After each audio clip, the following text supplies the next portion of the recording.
ಪ್ರತಿ ವರ್ಷ ಕ್ಯಾಲೆಂಡರ್ ಬದಲಾಗುತ್ತೆ ಹೊರತು ನಮ್ಮ ಬದುಕು ಬದಲಾಗಲ್ಲ. ಯಾಕಂದ್ರೆ ಬದುಕು ಬದಲಾಗೋದು ದಿನಾಂಕದಿಂದ ಅಲ್ಲ, ನಮ್ಮ ನಿರ್ಧಾರಗಳಿಂದ. ಇಷ್ಟು ವರ್ಷ ಬೇರೆಯವರನ್ನ ಮೆಚ್ಚಿಸೋಕೆ ಬದುಕಿದ್ವಿ, ಬೇರೆಯವರಿಗಾಗಿ ಬದುಕೋದ್ರಲ್ಲೇ ಕಳೆದು ಹೋದ್ವಿ.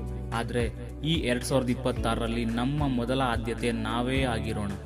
ಕಳೆದು ಹೋದ ನೋವುಗಳನ್ನು ಅಲ್ಲಿಗೇ ಬಿಟ್ಟು ಬಿಡೋಣ. ನಂಬಿಸಿ ಮೋಸ ಮಾಡಿದವರ ಬಗ್ಗೆ ಯೋಚಿಸೋದು ನಿಲ್ಲಿಸೋಣ. ಈ ವರ್ಷ ನಾವು ಯಾರಿಗೂ ಏನನ್ನೂ ಪ್ರೂವ್ ಮಾಡೋದು ಬೇಡ.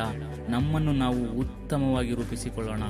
ಯಾರೋ ಬಂದು ನಮ್ಮನ್ನು ಉದ್ಧಾರ ಮಾಡ್ತಾರೆ ಅಂತ ಕಾಯೋದು ಬೇಡ. ನಮ್ಮ ಕನಸುಗಳಿಗೆ ನಾವೇ ರೆಕ್ಕೆ ಆಗೋಣ. ಈ ವರ್ಷ ಸೋಲೇ ಬರಲಿ, ಕಷ್ಟನೇ ಬರಲಿ, ಎದೆ ಗುಂದದೆ ಮುನ್ನುಗ್ಗೋ ಛಲ ನಮ್ಮಲ್ಲಿರಲಿ. ನೆನಪಿಡಿ, ಜಗತ್ತು ಗೆದ್ದವರನ್ನ ಮಾತ್ರ ನೆನಪಿಟ್ಟುಕೊಳ್ಳುತ್ತೆ. ಹಾಗಾಗಿ ಈ ವರ್ಷ ನಮ್ಮ ಗೆಲುವಿನ ವರ್ಷವಾಗಲಿ. ಬನ್ನಿ 2026ರನ್ನ ಬರೀ ಸಂಭ್ರಮದಿಂದ ಅಲ್ಲ, ಒಂದು ಗಟ್ಟಿ ಸಂಕಲ್ಪದೊಂದಿಗೆ ಸ್ವಾಗತಿಸೋಣ. ನಮ್ಮ ಮೇಲೆ ನಮಗೆ ನಂಬಿಕೆ ಇರಲಿ. ಎಲ್ಲರಿಗೂ ಹೊಸ ವರ್ಷದ ಶುಭಾಶಯಗಳು. ನಮ್ಮ ಕಾಲ ಬಂದೇ ಬರುತ್ತೆ.